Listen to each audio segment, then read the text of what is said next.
자, 반갑습니다. 아유, 이렇게 또 존경하는 우리 자문위원들 모시고 이렇게 또 제6기 통일시대 시민고시를 하게 됐네요. 날씨도 좀 오늘 좋고요. 하여튼 여러 가지 상황에도 불구하고 이렇게 참석해 주신 우리 자문위원들께 진심으로 감사드립니다. 여러분들의 이해와 여러 가지 조건이 안 됐으면 이렇게 만남도 없을 텐데 여러분들이 많은 이해와 양해를 해줬기 때문에 여러분들이 이렇게 또 모일 수 있는 것 같습니다. 하여튼 여러분들이 민주평통과 평화통일에 대한 뜨거운 열정과 소망으로 귀중한 시간을 내준 것을 다시 한번 이북도민 지역사회 백도용 부회장님을 대신해서 여러분께 진심으로 감사드립니다. 자, 우리 첫 번째 수로 국민의례를 하겠습니다. 모두 자리에 일어나서 왼쪽에 있는 태극기를 향해 주셨으면 감사하겠습니다. 그리고 우리 코로나 관계로 애국가 제창은 생략하겠습니다. 두 가지만 하겠습니다. 굳게 대하여 경례.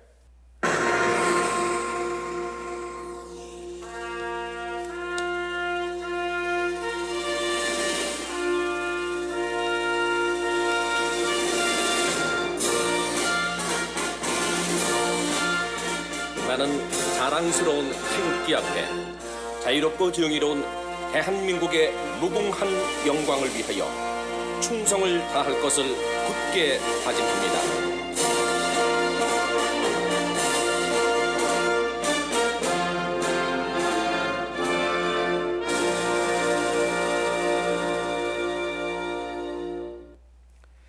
바로 이어서 순국선열과 호국영령 그리고 북에 계신 조 부모님에 대한 묵념을 올리겠습니다. 일동 묵념.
바로 자리에 앉으셨으면 감사하겠습니다. 사실 오늘 제6기 통일시대 시민교실을 시작을 할 때 백도용 부회장님께서 개사를 해줘야 되는데 오늘 여러 가지 연말도 되고 12월 되니까 여건상 오늘 참석을 못했습니다. 그래서 제가 대독을 하겠습니다. 백도용 부장님. 안녕하세요, 자문위원 여러분. 민주평통 이북 5도 지역회의 백도용 부회장입니다. 코로나로 인한 사회적 거리두기 1.5단계에 걸맞게 진행되는 이북도민 제6기 통일시대 시민고실이 2020년 마지막 달인 12월에 시작하게 되었습니다. 연이은 해우 및 행사와 코로나로 많은 피로하실 텐데 이번 통일시대 시민교실에서 많이 즐겁게 가셨으면 좋겠습니다. 아무쪼록 힘들고 어려운 시기에 참석해 주신 자문위원들께 진심으로 감사드리고 12월 매주 수요일 오후 3시 1시간 한 달 동안의 의미 있는 시간이 되었으면 좋겠습니다. 감사합니다. 민주평통 이북 5도 지역회의 백도용 부회장. 네, 감사합니다.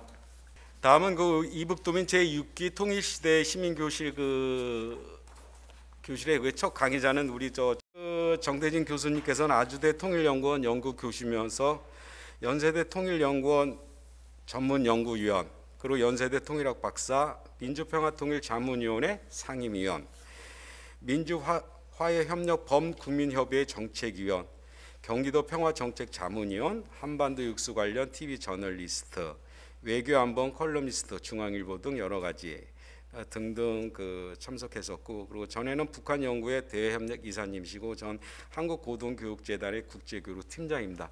우리 다 같이 힘찬 정대진 교수님 한번 모실까요? 힘찬 박수로 환영했으면 감사하겠습니다. 네. 예, 지금 뭐 이 슬라이드 뭐 판이 게시판 내려오긴 하는데 특별히 뭐 PPT에 구애받지 않고 저희 짧은 시간이다 보니까 제가 좀 모두에 한 40분, 50분 정도 말씀을 좀 올리고 한 10분 정도 궁금하신 거 있으면 현장에서 좀 즉석으로 좀 질의응답하고 말씀 좀 나누면 될 것 같습니다. 이 코로나 와중에 그래도 이제 큰 결정하셔서 이렇게 온라인, 오프라인 이제 병행해서 이제 행사를 진행하시고 계십니다.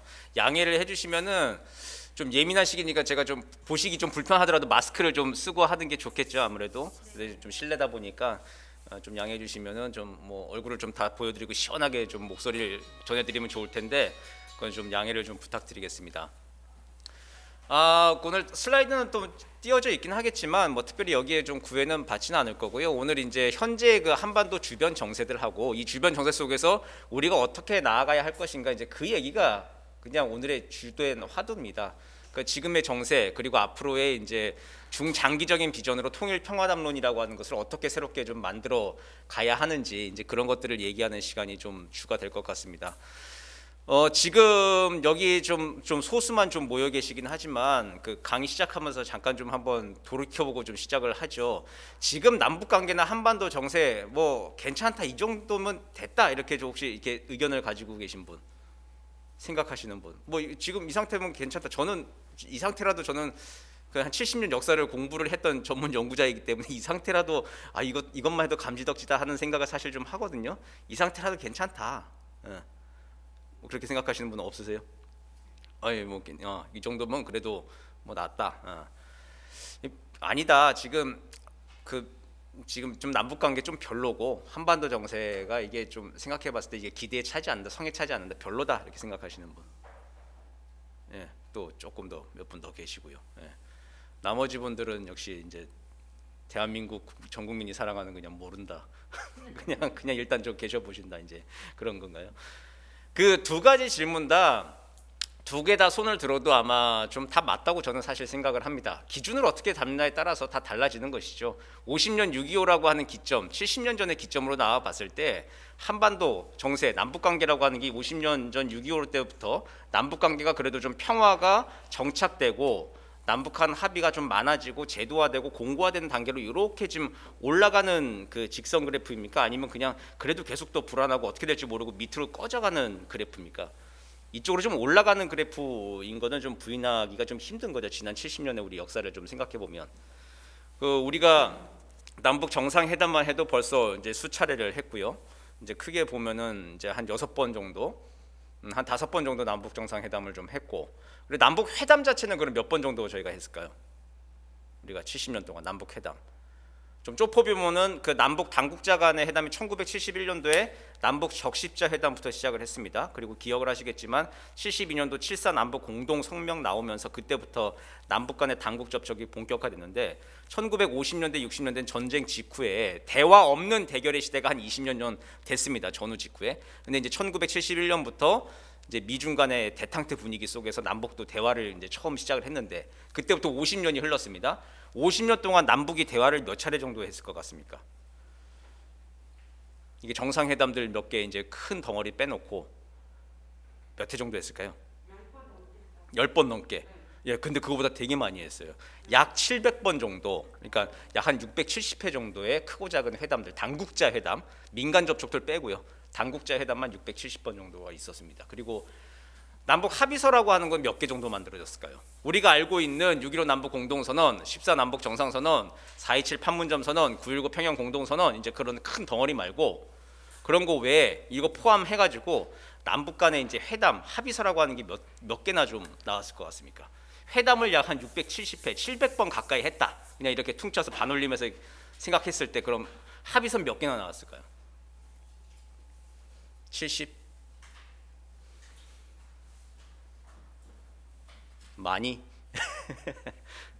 예, 한 260개 정도 이렇게 보시면 257개, 258개 이렇게 정부가 발표해 놓은 홈페이지에 떠 있는 게 한 260여 개 정도 이렇게 됩니다. 생각보다는 좀 많은 숫자죠. 이런 걸 놓고 봤을 때 합의라고 하는 것이, 회담이라고 하는 것이 싸우자고 회담하고 합의하지는 않잖아요. 근데 지난 70년간의 세월을 봤을 때 어쨌든 그렇게 많은 회담과 합의를 해놓은 걸 보면은 남북 관계가 70년 동안 보면 이렇게 좀 발전하는 방향으로 올라가는 것, 이제 이거는 부인할 수 없는 사실인 것 같습니다. 자, 그런데 조금 전에 지금 남북관계 어떠냐라고 여쭤봤을 때 그냥 별로다라고 하시는 분들이 조금 더 많아 손을 좀 들어주셨습니다. 그 이유가 뭘까요? 이 직선에 뭐가 숨어 있습니까? 이 직선에 곡선이 숨어 있죠. 좋아졌다 나빠졌다 좋아졌다 나빠졌다 좋아졌다 나빠졌다 하는 곡선이 이제 직선이 올라가고 있으면 그 직선을 따라서 그 사이에 두고 곡선이 이렇게 같이 있는 것이죠. 올라갔다 좋아졌다 좋아졌다 나빠졌다 좋아졌다 나빠졌다 이제 계속 왔다 갔다 하는 것이죠. 우리가 생각하는 최근에 가장 좋았던 때 2018년도 그렇죠? 그때 3번의 남북 정상회담을 하고 북미 정상회담도 한 번 하고 했던 그 2018년도 그리고 또 2019년도 2월 달에 아주 큰 기대감을 가지고 있었던 북미 정상회담까지의 기간 2018년도 2019년도 2월 달까지의 그 기간이 있어가지고 그래서 우리 거기 비교해 봤을 때 지금은 뭐예요? 남북관계나 북미관계나 한반도 정세가 나락으로 지금 이제 떨어져 있는 상황인 것이죠. 그러다 보니까 우리가 지금 남북관계, 북미관계 이게 좀 별로다, 한반도 정세 지수 별로 좋지 않다라고 이제 생각을 하지만 그래도 이제 어쨌든 계속 이제 역사는 발전하고 있는 겁니다. 여기에서 이제 우리의 과제는 뭐냐면은 그럼 왜 나빠졌는가라고 하는 질문을 던지고 그럼 어떻게 계속 이제 그 역사의 발전 방향을 직선으로 끌어올릴 수 있도록 할 것인가라고 하는 그 지혜를 모아야 하는 게 지금 우리의 이제 과제가 되고 있죠. 지금 이 시대를 살고 있는 우리의 과제일 겁니다. 여기서 이제 그래프가 꺾여서 뭐 전쟁하고 막 이제 그렇게 역사 발전이 이제 하향 직선을 그리게 하면은 이제 그럼 이제 나중에 이제 후대의 이제 후손들한테 이제 욕을 먹는 이제 선조들이 되겠죠. 그래서 어쨌든 이게 평화를 정착시키고 그리고 또 이제 북한과 좀 북한을 좀 변화시키고 통일과 평화로 좀 나아갈 수 있는 방향으로 계속 이제 역사를 끌어올려야 하는데 어떻게 할 것인가라고 하는 게 큰 질문이 될 것이고 그 질문 이전에 그럼 왜 이렇게 지금 남북관계, 북미관계가 이렇게 지금 하향 곡선 저점을 그리고 있는가 그걸 알아보는 게 오늘 중요한 과제가 될 것 같습니다. 이 그 첫 번째 질문에 가장 중요한 그 기점을 좀 잡아보면 2018년도부터 2019년 2월 달까지 무슨 일이 있었는지를 우리가 한번 좀 봐야 될 것 같습니다. 2018년도 9월 달에 남북 관계 그리고 이제 북미 관계에 대한 기대감들 그런 것들이 최절정에 달아 있었죠. 2018년도 9월 달에 뭐가 있었습니까? 그때 9.19 평양 공동선언이 나왔던 9월에 남북 정상회담이 있었습니다. 근래에 남북 관계가 가장 최고조에 달아 있었던 그런 시점이었고 남북 관계에 대해서 뭐 우리 국민들이 기대하는 바는 물론이고 김정은 위원장과 북한이 기대하는 바, 희망하는 바도 엄청나게 많았던 시점이 바로 2018년도 이제 그때 당시라고 생각을 합니다. 2018년도 9월 달에 남북 정상회담을 할 때 그때 이제 여러 가지 좀 장면들이 좀 기억이 나실 건데 그래도 가장 좀 기억에 남는 인상적인 장면들 혹시 좀 뭐 좀 있으십니까? 어떤 장면들이 기억이 나십니까?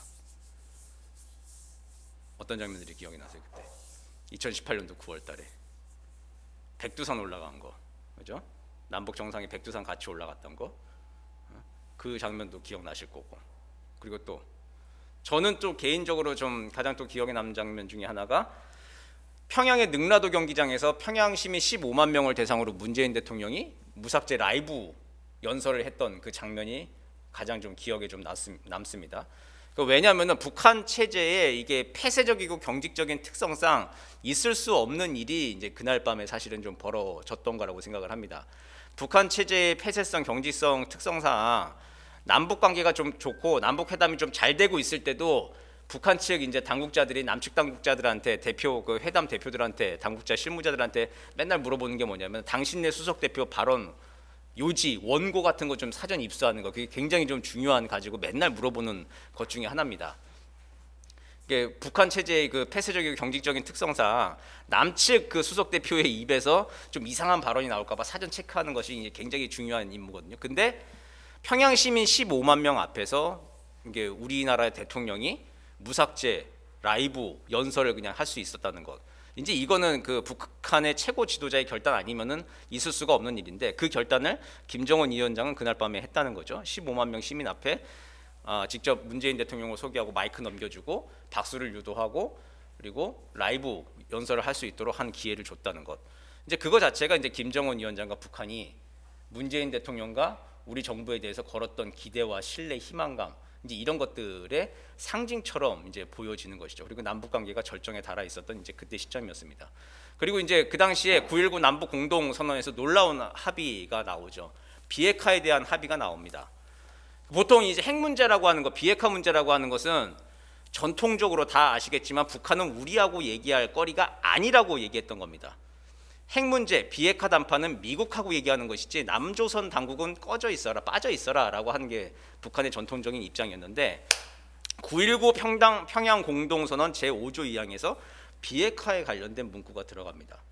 9.19 평양 공동선언 제5조 2항에 지금은 결과적으로 독소 조항이 돼버리고 말았지만 북한은 영변 핵시설 폐기와 같은 추가 조치를 취한다라고 하는 그런 문구가 들어갑니다. 영변 핵시설 폐기와 같은 추가 조치를 취한다. 이걸 그냥 북한의 최고 지도자 김정은이 그냥 말로 구두로 한 게 아니라 문서로 확인해서 사인을 해주는 데까지 이르는 겁니다. 그게 평양 공동선언의 문서로 이제 들어갑니다. 영변 핵폐기라고 하는 거, 우리는 30년 동안 북한 비핵화 이야기를 들어오니까 영변 핵폐기 당연하게 하는 거지, 영변을 없애버려야지라고 이제 쉽게 생각을 하는데 북한 입장에서 한번 생각을 해보면 영변이라고 하는 것은 북한에게 어제 오늘 내일이고 알파요 오메가고 눈동자로 치면 그냥 눈동자 정도가 아니라 이 홍채에 해당하는 핵심 중에 핵심입니다. 영변을 핵시설 폐기하면은 북한의 핵 영역이 80-90% 이상이 이제 그 소멸되는 거점 폐기가 돼버리는 그냥 거의 이제 비핵화나 완전한 비핵화나 거의 마찬가지 효과를 내게 되는 이제 그런 그 영변 핵폐기가 바로 이제 북한이 내줄 수 있는 그 최고의 가이드라인이라고 많이들 생각들을 했습니다. 근데 그 영변 핵폐기라고 하는 가이드라인을 김정은 위원장이 제시를 하고 그걸 사인해서 줬어요. 근데 잘 들어보시면 좀 이상하시죠? 북한이 그걸 그냥 줄 리는 없잖아요. 그 앞에 단서 조항이 있습니다. 어떤 단서를 달았을까요? 어떤 단서를 달았을까요?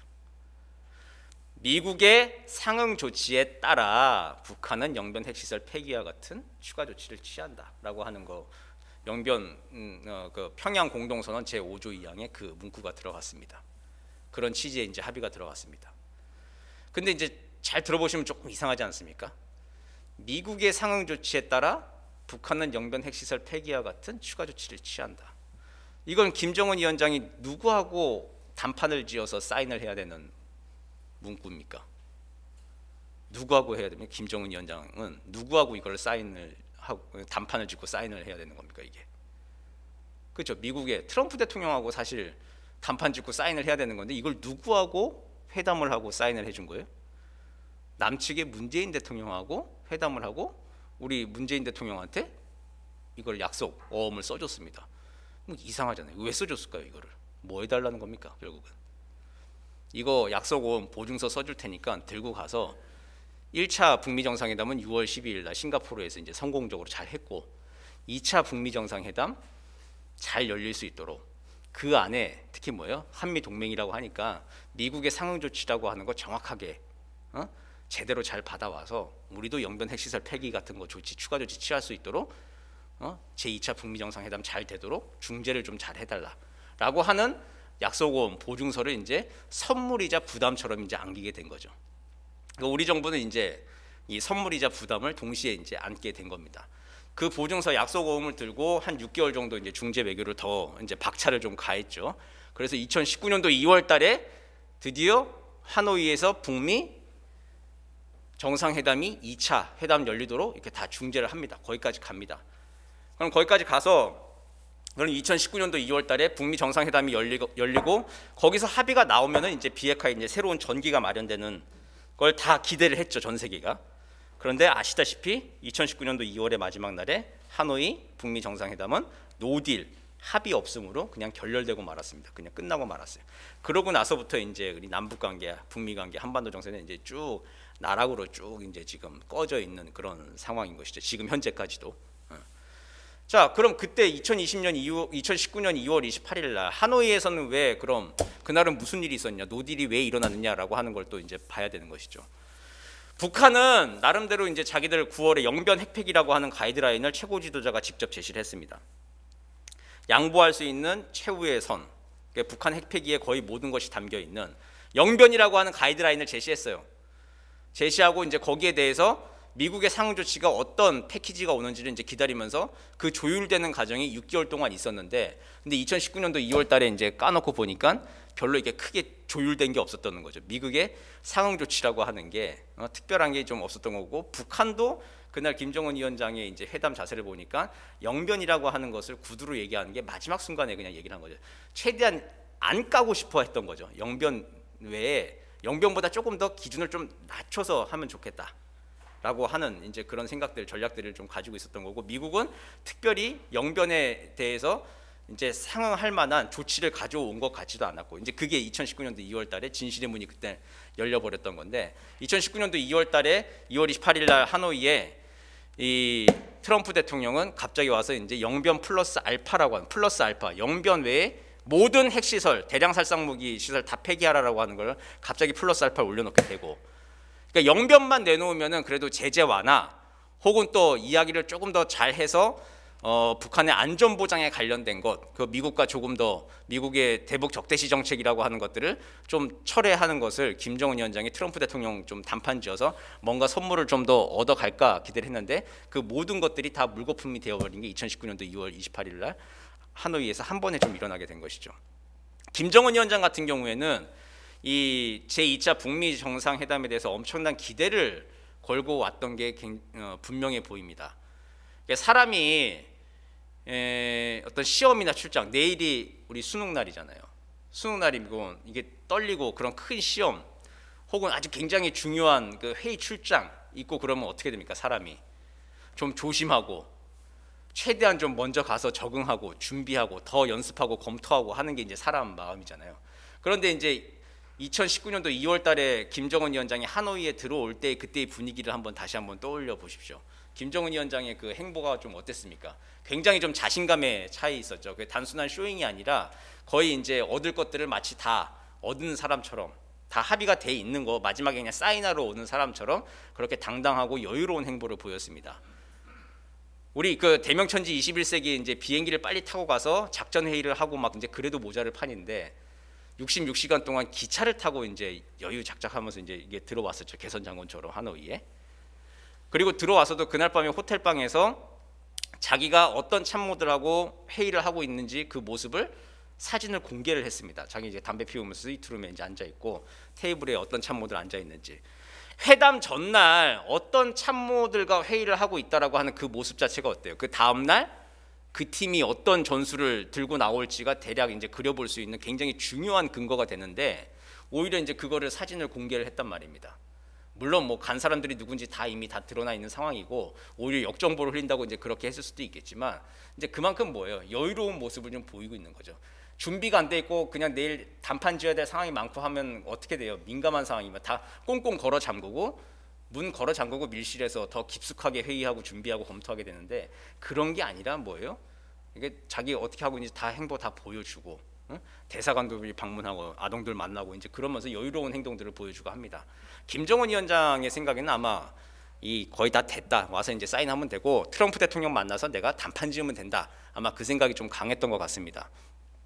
그 이유가 제가 개인적으로 좀 추정을 해보건데, 그 이전 해인 2018년도 6월 12일 날 싱가포르에서 김정은 위원장이 트럼프 대통령을 직접 만나고, 아마 김정은 위원장은 트럼프 대통령 저 만나보니까 허당이네 그 생각을 좀 했었을 것 같아요.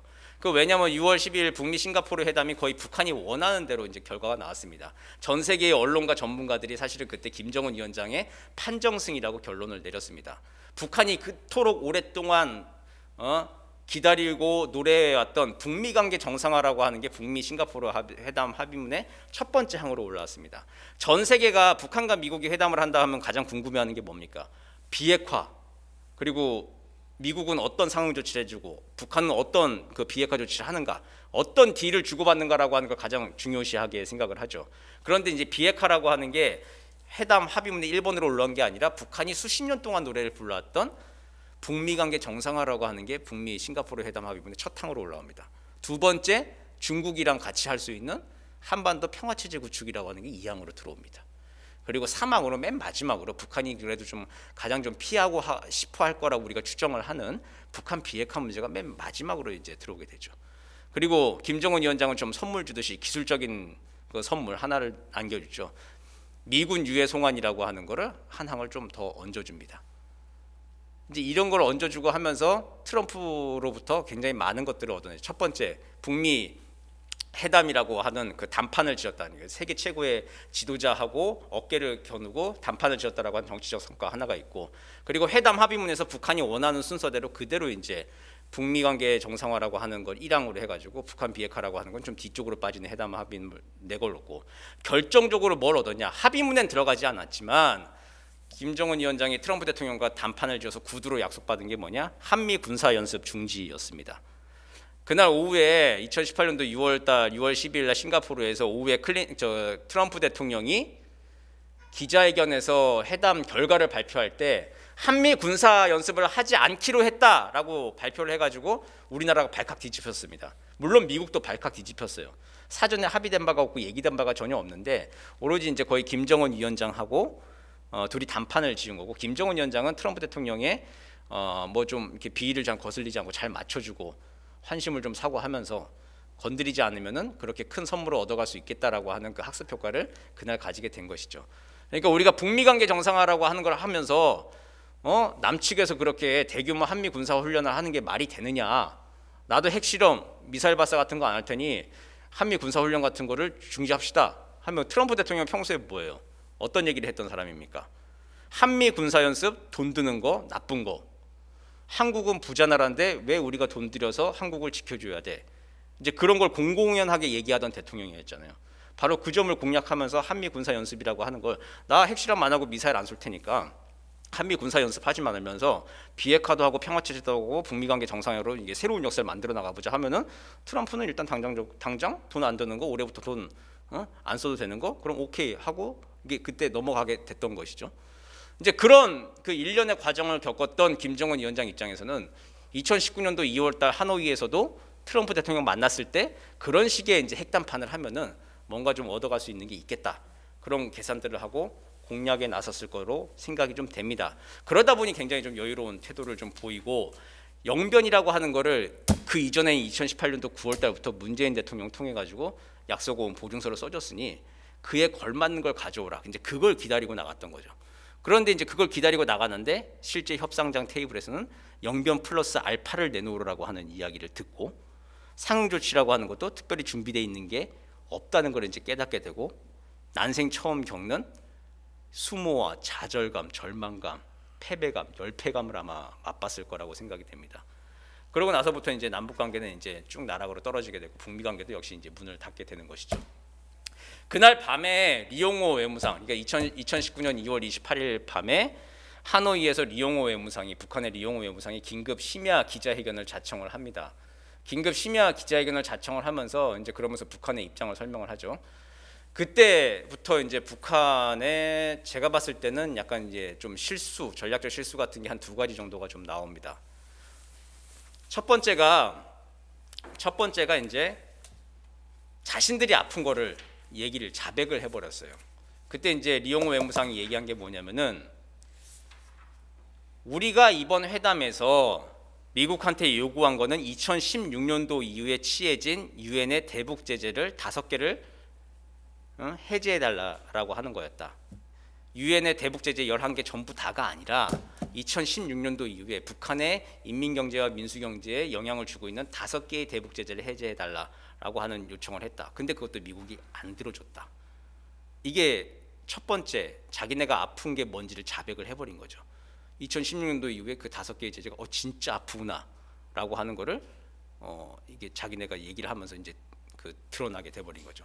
실제로 북한의 김정은 위원장 취임한 이후에 매년 한 2% 3% 정도씩 북한은 경제 플러스 성장을 했었습니다. 그런데 이제 2016년부터 마이너스 경제 성장으로 좀 돌아서요. 마이너스 성장으로 좀 돌아서면서 그게 이제 다른 변수가 없이 오로지 제재 변수인 거죠. 북한에 대해서 실질적인 제재가 시작된 2016년도부터 그 마이너스 성장세로 돌아갔다는 건 제재가 제대로 작동을 하기 시작했다는 걸 보여주고 있는 겁니다. 그러니까 그 2016년도 이전에 다른 제재들은, 유엔의 대북 제재는 전략물자 통제에 관련된 제재였습니다. 그러니까 북한이 핵과 미사일을 개발하는 데 관련된 전략 물자만 끊는 거였기 때문에 북한의 실물 경제를 치지 않았어요. 근데 2016년도 이후의 제재가 이제 진짜 제재인 건데, 북한에 들어가는 석유 잠그고, 그리고 북한에서 수출하는 석탄, 광물들, 그리고 수산물, 섬유, 그리고 해외 노동자들, 본국 송환 이제 이런 조치들이 강력하게 취해지기 시작합니다. 그러면서 2016년도부터 북한 경제는 마이너스 세로 돌아서게 되거든요. 이게 이제 북한한테 정말 뼈아픈 것이고 빨리 해결해야 되는 문제인 것이죠. 더군다나 2016년도가 어떤 해이냐? 그때 제7차 당대회라고 하는 것을 북한에서 열고 김정은 위원장이 휘황한 설계도라고 얘기했던 경제발전 5개년 전략이라고 하는 걸 발표했던 원년이 2016년이었습니다. 그런데 그 2016년도부터 실질적인 효과적인 유엔 대북 제재가 취해지면서 북한 경제가 마이너스 성장으로 돌아섰다. 그 역사로 처하게 된 거죠. 북한은 경제발전 5개년 전략을 선포를 했는데 그 해부터 마이너스 성장을 하기 시작을 한 겁니다. 유엔의 대북 제재 때문에 16, 17, 18 계속 이제 그래왔던 상황이에요. 그래왔던 상황에서 북한은 이제 17년도까지 그 국방력 건설이라고 하는 목표에 일단락을 좀 쳤죠. 6차 핵실험까지 해가지고 핵 파괴력을 입증을 했습니다.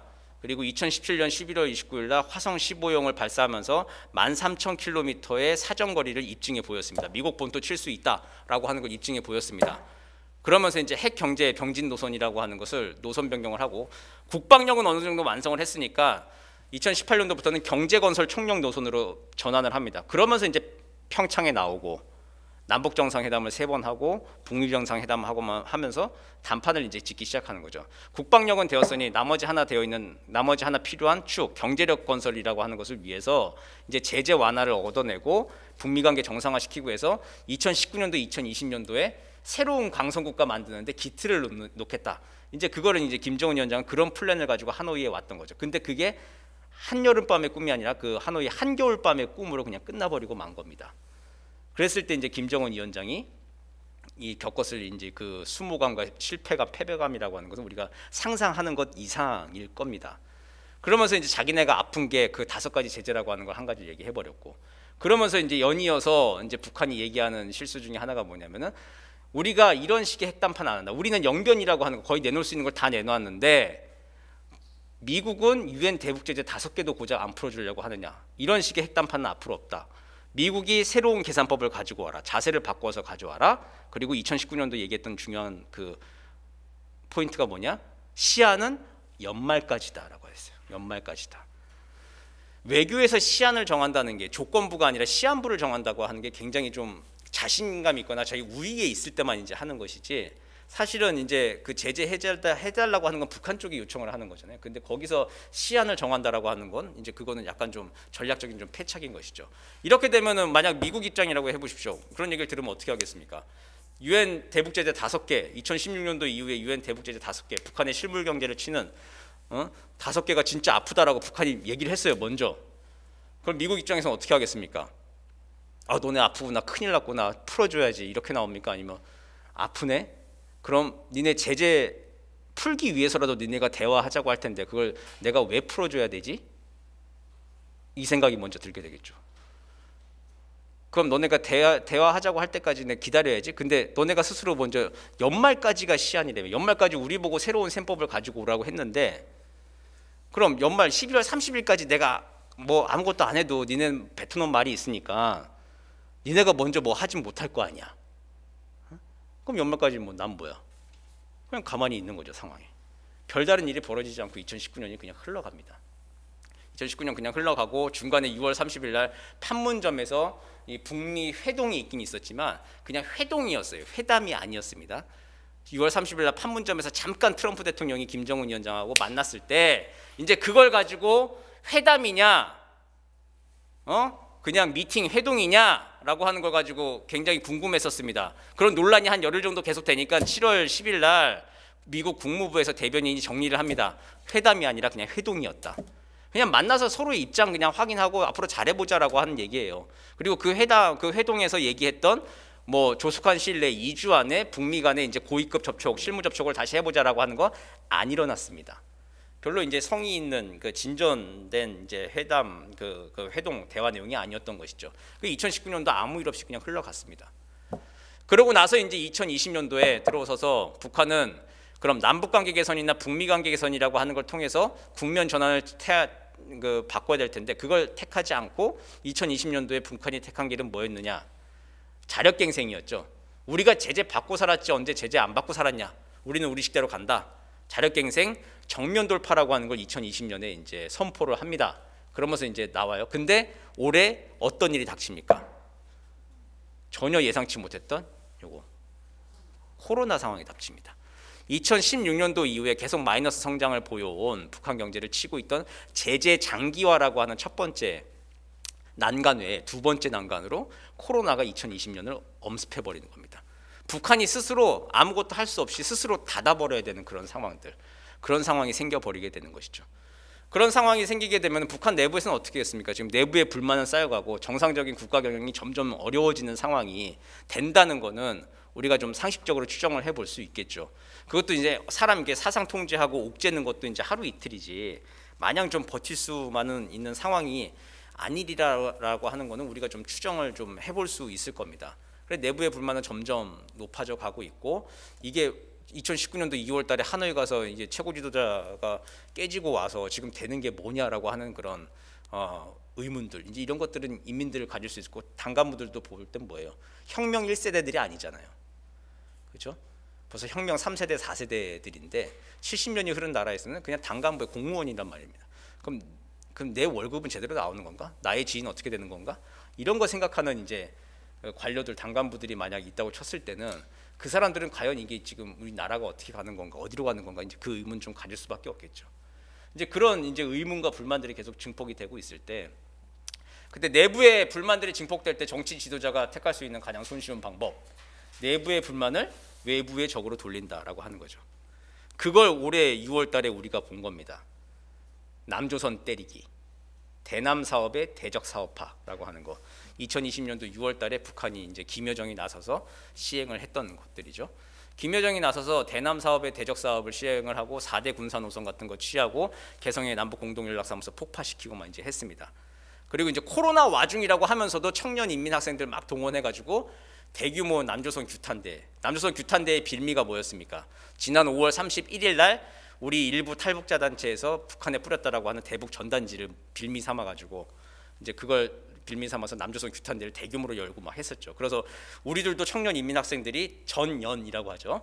군사경계선 쪽에 나가서 너네가 한 것처럼 똑같이 대남 전단지를 뿌리겠다. 너네도 한번 당해봐라라고 하는 걸 얘기를 하고 하면서 막 이게 이제 불만을 이제 좀 해소시켰죠. 6월 한 달 동안 이제 그걸 막 했습니다. 선전 작업을 하면서 6월 한 달 동안 선전 작업을 하는데 6월 말에 가서는 근데 실제로 그 대남 사업을 총괄했던 군에서 4대 군사 노선을 이제 승인해 주십시오 하고 김정은 위원장이 결정해야 되는 당 중앙군사위원회 안건이 올라왔을 때 당 중앙군사위원회 김정은 위원장 본인이 주재하는 회의에서는 정작 그 4대 군사 노선은 보류 결정을 내리죠. 이게 승인 결정을 해가지고 이제 진짜 대남 때리기, 남조선 때리기 실제 군사 행동에 들어간 게 아니라 직전에서는 그냥 이제 보류라고 하는 걸 취하고 남북 관계의 이제 소강 상태를 맞이하는 여름을 또 보게 됐습니다. 그러면서 이제 남은 하반기라도 좀 어떻게 다시 남은 성과를 돌려보려고 자세를 취했는데 그만 또 7월달, 8월달에 또 뭐가 닥쳐옵니까? 태풍 수해라고 하는 게 또 북한을 때리죠. 태풍 수해라고 하는 게 북한을 때리면서 북한은 지금 삼중고에 처해 있다고들 많이 얘기들 들으셨죠. 제재 장기와 코로나19 그리고 태풍 수해라고 하는 삼중고 속에서 지금 이제 허덕이고 있는 상황이 되어 버리고 말았습니다. 그리고 지금 남은 기간 동안에 80일 전투라고 하는 걸 하면서 수해 복구하려고 지금 만전을 기하고 있습니다. 그리고 수도당원 사단이라고 하는 것을 만들어가지고 전에 없던 걸 또 만들어가지고 12,000명의 수도당원들이 함경도 가가지고 열심히 수해 복구 작업을 하고 지난주에 돌아왔대요. 가서 이제 다시 돌아온 거 환영대회 격려대회 하고 막 그랬는데 열심히 이제 수해 복구하고 지금 남은 기간이라도 좀 성과를 좀이라도 만들어서 정리를 좀 해보려고 북한은 지금 열심히 좀 노력을 하고 있죠. 그리고 2021년도 1월 달에 8차 당대회를 열겠다고 지금 선포를 해놓은 상황입니다. 8차 당대회라고 하는 게 가지는 의미가 뭐냐면은 북한의 정상국가화를 향한 김정은 위원장의 집념을 보여주고 있는 겁니다. 지금 북한이 이제 비상통치 기간이에요. 사실 이 정도 상황이면 고난의 행군 때보다 더 어렵다 말다 이제 그런 분석들, 설왕설래들이 많은데 이 정도 상황이었으면 당대회 정상적으로 연다? 못하는 상황입니다. 근데 김정은 위원장은 하겠다고 얘기를 했어요. 2016년도에 7차 당대회 하고 2021년도 5년 만에 다시 8차 당대회 정상적으로 열겠다. 옛날 당규약에 있던 그대로 5년 당대회 주기를 복원하겠다라고 하는 선포를 했습니다. 그리고 그 8차 당대회에서 경제발전 5개년 계획이라고 하는 걸 선포하겠다라고 하는 것을 공표를 이미 해놓은 상황입니다. 다들 아시겠지만 1980년도에 6차 당대회 열리고 2016년도 7차 당대회 열릴 때까지 36년 동안 당대회가 못 열렸습니다. 그리고 2011년인가 12년에 5년마다 당대회를 개최한다는 그 규약의 규정도 슬그머니 빼버렸어요. 그런데 김정은 위원장은 이제 그 5년 주기, 예전에 북한이 정상적으로 잘 돌아갈 때 그 5년 주기를 살리겠다라고 하는 거고, 그리고 지금 2016년도에 발표했던 경제발전 5개년 전략이라고 하는 게 사실상 실패로 돌아갔음에도 불구하고 새로 8차 당대에서 경제발전 이제 5개년 계획을 발표하겠다라고 하는 것까지 공표를 해놨습니다. 전략이라고 하는 거, 2016년도에 발표한 전략이라고 하는 거는 방향을 보여주면 되는 것인데, 내년도 1월 달에 발표하겠다라고 하는 경제발전 5개년 계획이라고 하는 건 다들 일하시면서 아시겠지만 연 단위, 반기 단위, 분기 단위, 월 단위로 로드맵이 다 나와야 되는 게 계획인 것이죠. 국가의 계획이에요. 그냥 초등학생 방학 생활 계획 아닙니다. 국가의 계획입니다. 이걸 하겠다라고 하는 거예요. 이게 정상국가를 향한 김정은 위원장의 굉장히 강한 일념을 좀 보여주는 것이고, 8차 당대회 때 나온 그 경제발전 5개년 계획의 행간, 거기에 아마 남북관계나 북미관계의 개선에 대한 행간들이 아마 숨어 있을 겁니다.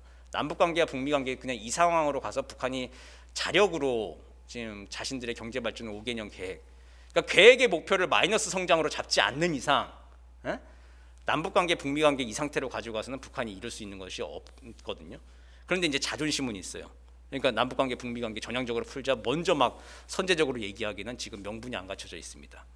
그럴 때 행간에 좀 숨어있는 의미들이 좀 많이 나올 텐데, 그런 것들을 우리가 좀 잘 읽고 어쨌든 한반도 평화 정착시키고 새로운 2021년 그리고 이제 새로운 2020년대를 좀 열어가야 하는 과제가 지금 우리 앞에 좀 있는 셈이죠.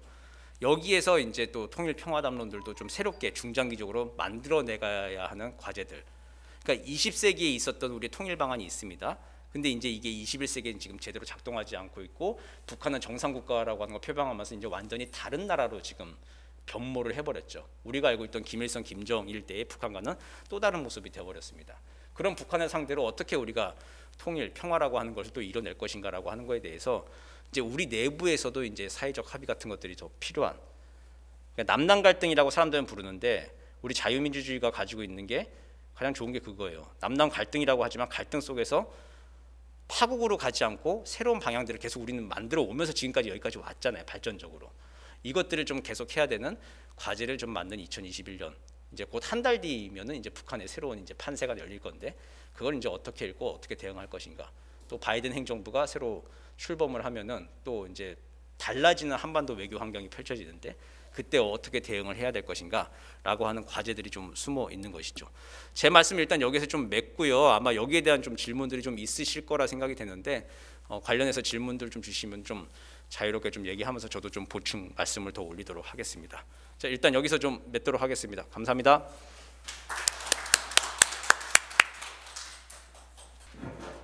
네, 지금 말씀하신 대로 하노이 회담도 했고, 남북 회담을 수도 없이 200개씩 되고 100개씩 했는데, 근데 실질적으로 또 진전된 것도 없고, 그냥 보여주기식 회담만 한 것이 아닌가라는 생각이 들고요. 그럼 과연 지금 이 시점에서 향후 남북 관계가 어떻게 될 것인지, 과연 김정은이가 핵을 폐기할 것인지, 뭐 이런 한 것이 많이 궁금하거든요. 앞으로 전망을 어떻게 보십니까? 2020년대, 그리고 특히 이제 바이든 행정부가 새로 출범하면서 핵담판이라고 하는 건 특히 북미 간에 중요하게 있는 문제니까, 가장 우리한테 직면한 거는 우리가 좀 진실의 문에 이제 좀 들어가 봐야 되는 이제 과감성, 이 직선, 정신, 이제 이런 것들이 조금 필요하다고 할까요? 이제 그런 상황인 것 같습니다. 뭐냐면은 그동안에 말씀드린 것처럼 합의가 없어가지고 여태까지 뭐 평화가 정착이 안 되고 비핵화가 안 되고 통일이 안 되고 했던 게 아니에요. 그리고 그 72년도에 7.4 남북 공동성명 나오고, 그리고 92년도, 91년도에 남북 기본합의서 채택됐는데, 남북 기본합의서에 있는 내용들 다들 기억을 하시겠지만 그거 다시 한번 읽어보시면 이대로만 했으면 지금 벌써 통일됐거든요.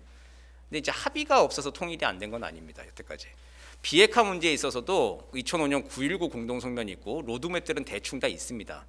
그런데 이제 이것들이 제대로 첫 이행 단계에서 도돌이표를 계속 이제 입구에 이제 들어갔다 문 열었다 말았다 하면서 이제 입구에서 지금 계속 도돌이표를 좀 그리고 있는 거죠.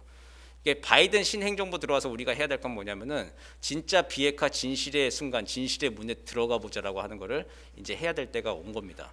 그러니까 그 김정은 위원장이 실제 핵폐기의 버튼을 누르는지 안 누르는지 진짜 봐야 되는 거죠.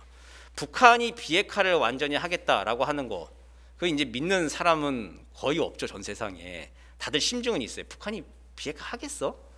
왜 비핵화를 해? 비핵화 안 하겠지라는 심증은 있어요. 근데 우리가 물증을 아직 잡은 적은 사실은 없습니다.